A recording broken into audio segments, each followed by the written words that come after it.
Welcome to Miss Carrie Vlog. Samahan niyo po akong pakinggan ang istoryang ibabahagi ko sa inyo. Magandang araw. Itago niyo na lang po ako sa pangalang Eloisa. 27 years old at may asawa na. Sabi ng mga nakakakilala sa akin ay may itsura raw ako.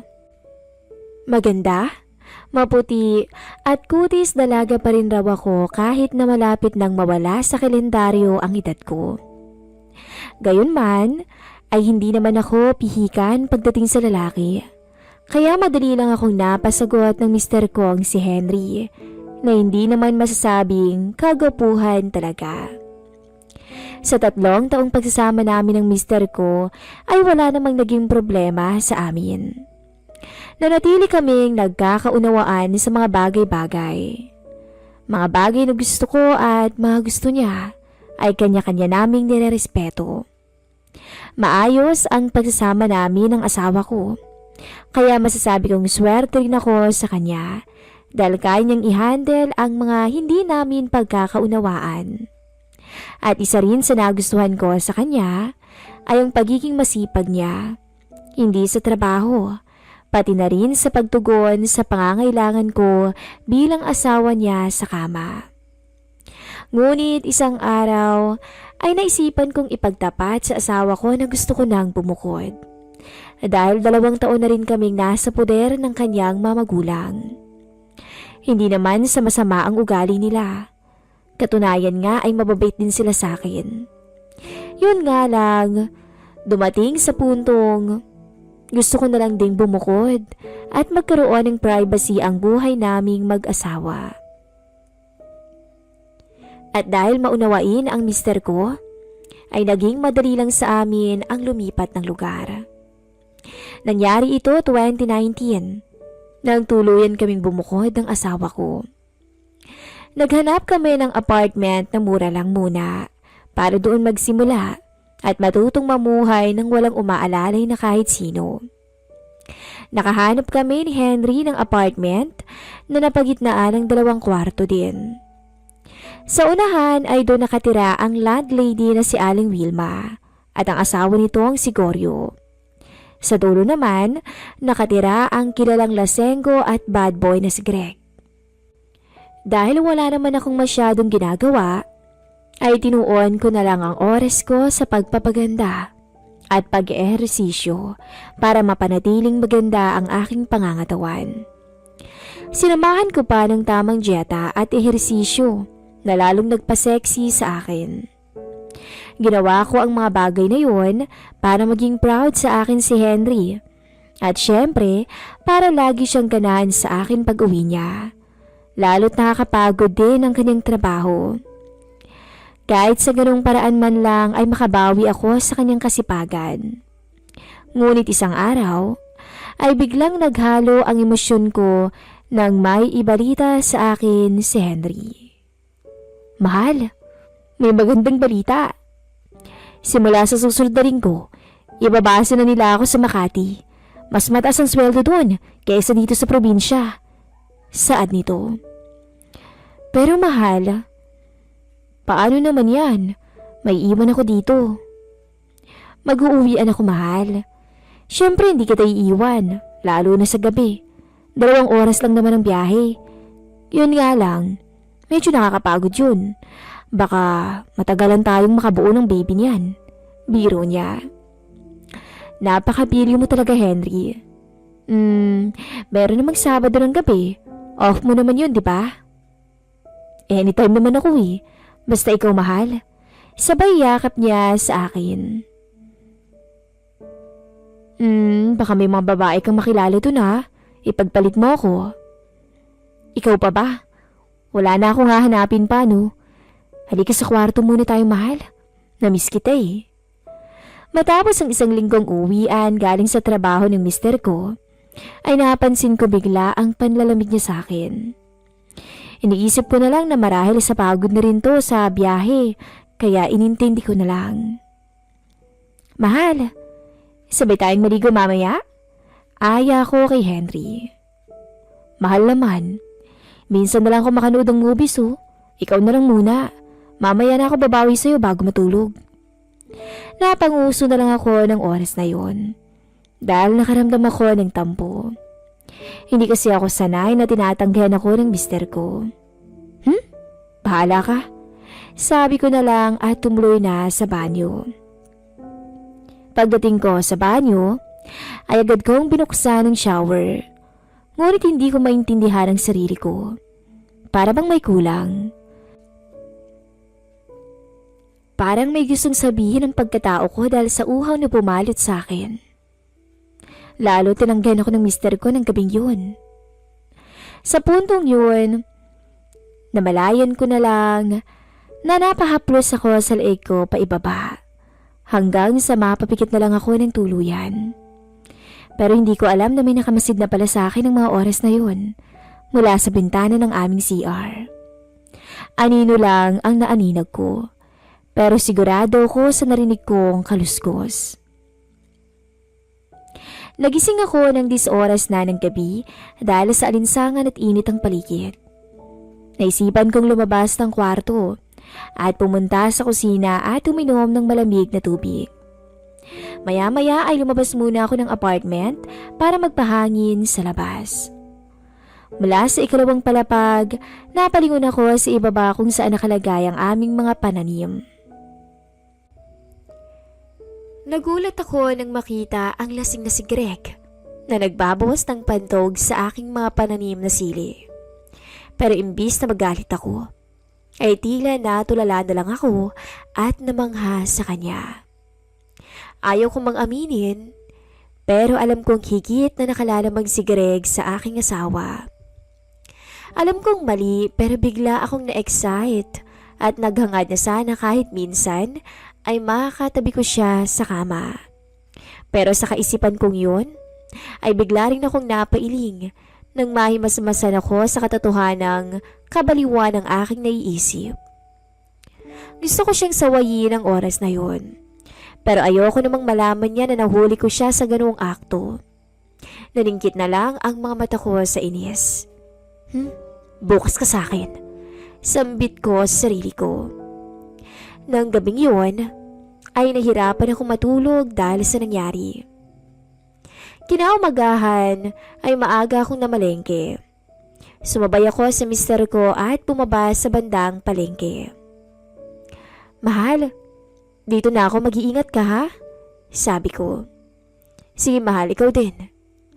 Habang naglalakad ako, ay pansin kong pinagtitinginan ako sa palengke ng mga matadero at tindero. Hindi ko alam kung bakit, pero parang matutunaw ako sa kanila. Sa aking paglilibot sa palengke, ay madali kong nahanap ang mga kakailanganin ko para sa ulam na lulutuin ko. At nang pauwi na, ay nasakyan ko naman ang binabiyahing tricycle ng aking kalapit na kapitbahay na si Gerald. Huwag ka na magbayad, Eloisa. Libre na lang yan, sabi niya. Naku Gerald, nakakahiya naman. Lagi mo na lang akong nililibre. Naku wala yun. Pag maganda at sexy, libre ko talaga. Bola nito sa akin. Ikaw talaga, bulero. Hindi ah. Sa totoo lang ako. Teka, mukhang marami kang napamilya. Oo, mga fresh na gulay. Mahilig kasi ako sa veggie eh, sabi ko. Ano bang luto ang paborito mo, Eloisa? Nagulat ako nang sumulpot bigla si Greg sa tabi namin, napawisan at walang pang itaas sa damit. Sinabawan? Matipid na sagot ko sabay nahihiyang tumingin kay Greg. Doon ko nalaman na may pagkahat din pala siya kahit lasenggo at bulakbol lang ang alam sa buhay. Oo, mukhang masarap nga yun. Sabat ni Greg sabay tingin sa akin ng nakangiti. Sana makatikim din ako ng luto mo, Loisa. Dagdag pa ni Greg na tila may ibang gustong ipahiwatig. Oo pa. Sa susunod. Naiilang kong sagot sa kanya. Sige na Gerald. Salamat ha, mauna na ako. Dahil parang bigla akong nailang kay Greg, ay sumegway na ako ng paalam sa tricycle driver na nanlibre sa akin. Pansin ko naman na sinundan ako ng tingin ni Greg pagkaalis ko. Matipid nang initian ko na lang din siya bago umalis ng tuluyan. Pero sa totoo lang, may halong inis ang nararamdaman ko dahil sa mga pahiwatig na yun ni Greg. Para akong nabastos dahil may asawa na ako, pero pilit niya pa rin akong sinusuyo para makuha ang kahinaan ko bilang babae. Kinagabihan, nag-shower ako dahil sa init ng panahon.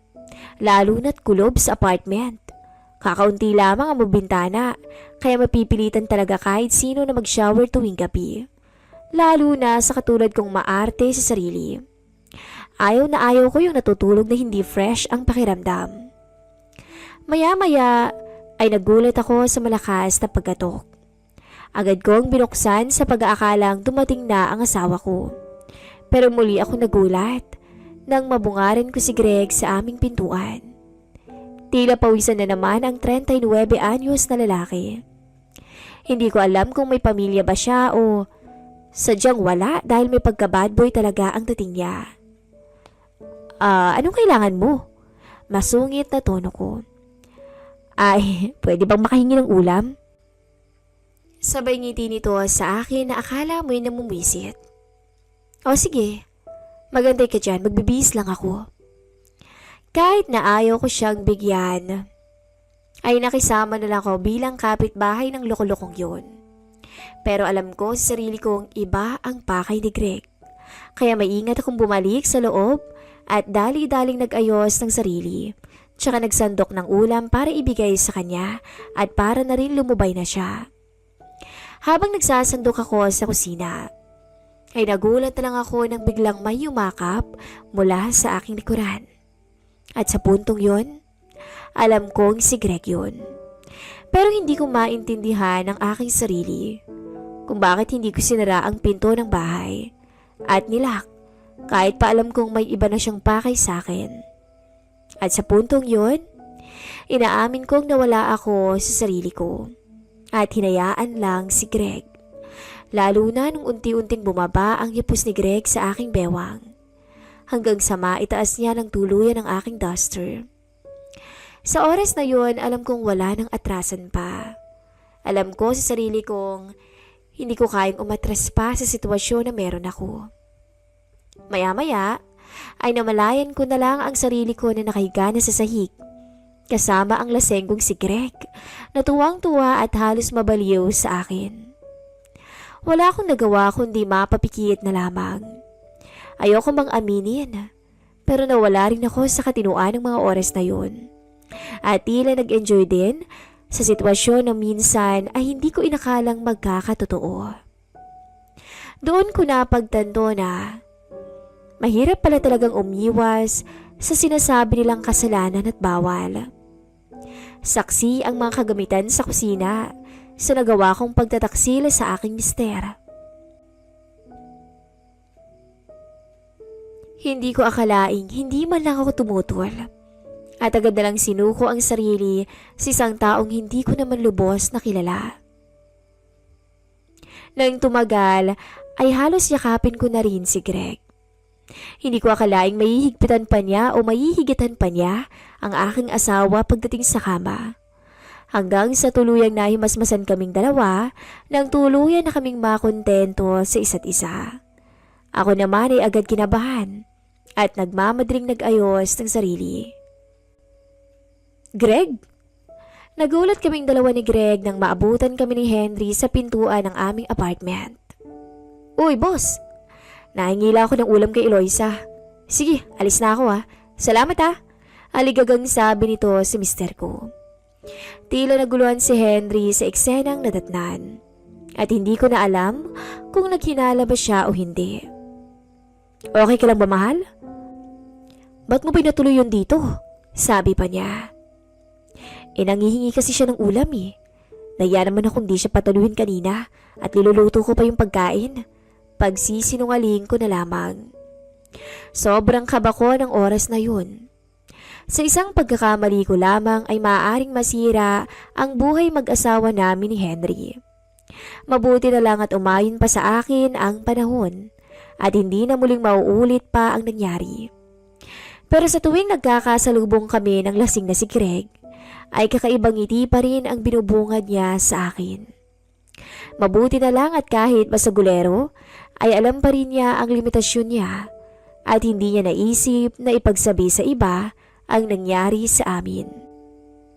Hinayaan ko na lang din na ihukay na lang sa limot ang lahat. Inisip ko na lang na baka nadala lang din sa akin yung lalaki. Siguro natipuhan niya lang din ako gaya ng iba. Sa ngayon, ay labis-labis akong bumabawi sa asawa ko. Doble ang pag-aalaga ko sa kanya kumpara dati. Siguro dahil to sa maling nagawa ko, napilit kong itinatama. Dito ko na po tatapusin ang kwento ko na minsan ay hindi ko akalain na mangyayari pala sa isang katulad ko. Hanggang dito na lang po. Paalam.